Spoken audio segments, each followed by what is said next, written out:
పశ్చిమ గోదావరి జిల్లా Palakollu cosmo cultural sports complex లో Buddhavataram Raju seniors ranking all India tennis tournament ముగింపు కార్యక్రమంలో పాల్గొన్న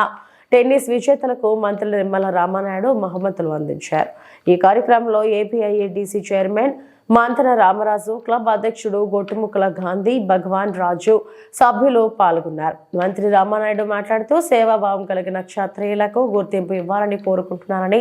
బీజేపీ, టీడీపీ, జనసేన కూటమి ప్రభుత్వం క్షత్రియులను గుర్తించి 10,000 రూపాయలు ఇచ్చిందని, త్రిపురలో మరో అల్లూరి సీతారామరాజు చూస్తామంటూ కాస్మో క్లబ్ పూర్తి స్థాయిలో సహకారాలు అందిస్తామని మంత్రి నిమ్మల రామానాయుడు పేర్కొన్నారు.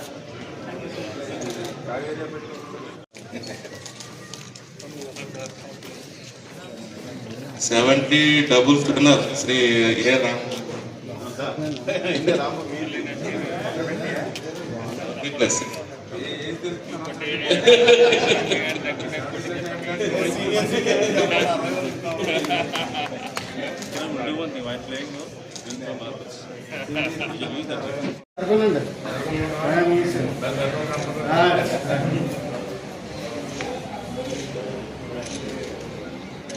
सर ఇక్కడ చూడండి సార్ కెమెరా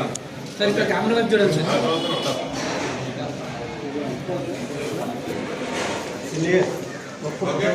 సార్ చెప్పినట్లుగా సేవా కార్యక్రమాల్లో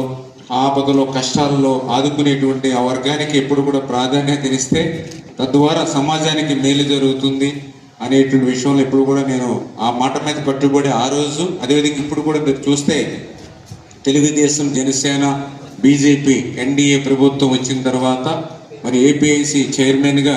మా క్షత్రియ ముద్దుబిడ్డ ఈ రామరాజు గారికి చైర్మన్గా ఏపీఐసి చైర్మన్గా ఇవ్వడం కానీ, అదేవిధంగా మరి గత నియంతృత్వ నిరంకుశత్వమైనటువంటి పాలన నడిపినటువంటి జగన్మోహన్ రెడ్డి గుండెల్లో నిద్రపోయినటువంటి త్రిపులార్కి మరి ఇలా ఉప సభాపతిగా నిజంగా ఆయన సీట్లో కూర్చుంటే ఆ యొక్క స్పీకర్ పదవి ఏదైతే ఆ చైర్కే నిండుదనం వచ్చింది. మళ్ళీ ఒక ఆనాటి అల్లూరి సీతారామరాజుని ఈరోజు మళ్ళీ మా త్రిపులార్లో మనందరం కూడా చూసుకున్నాం. మరి ఆయనకి ఒక ఉపసభాపతి మన ప్రాంతంలో ఉన్నటువంటి క్షత్రియ బిడ్డకి ఇవ్వడం, అదేవిధంగా ఏదైతే క్షత్రియ సంక్షేమ పరిషత్ చైర్మన్గా మన భీమవరం కనకరాజు సూర్య గారికి చైర్మన్గా ఇవ్వడం, అంటే ఈ రకంగా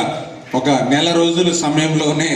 మనకి 3 మేజర్ పదవులు ఏవైతే ఉన్నాయో మన ప్రాంతానికి రావడం, అందులోనూ అందరికీ ఉపయోగపడేటువంటి మేలు చేసేటువంటి ఆ క్షత్రియ సమాజ వర్గానికి పదవులు రావడం వ్యక్తిగతంగా కూడా నాకు కూడా చాలా సంతోషం అని చెప్పి తెలియజేసుకుంటూ, అదేవిధంగా ఇంకొకటి కూడా మన మంత్రి సత్యనారాయణ రాజు గారికి కూడా మళ్ళీ అది కూడా భవిష్యత్తులో కూడా ఆయన్ని కూడా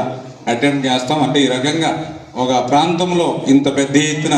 ఆ క్షత్రియులకి గుర్తింపు, గౌరవం ఈరోజు ఇవ్వడే కాదు, రేపు భవిష్యత్తులో కూడా ఎప్పుడు కూడా ఈ యొక్క తెలుగుదేశం, జనసేన, బీజేపీ, ఎన్డీఏ ప్రభుత్వం ఎప్పుడు కూడా మరి మీతో పాటు మేము కూడా నడుస్తామని చెప్పి మరొక్కసారి మీ అందరికి కూడా తెలియజేసుకుంటున్నాం. Thank you.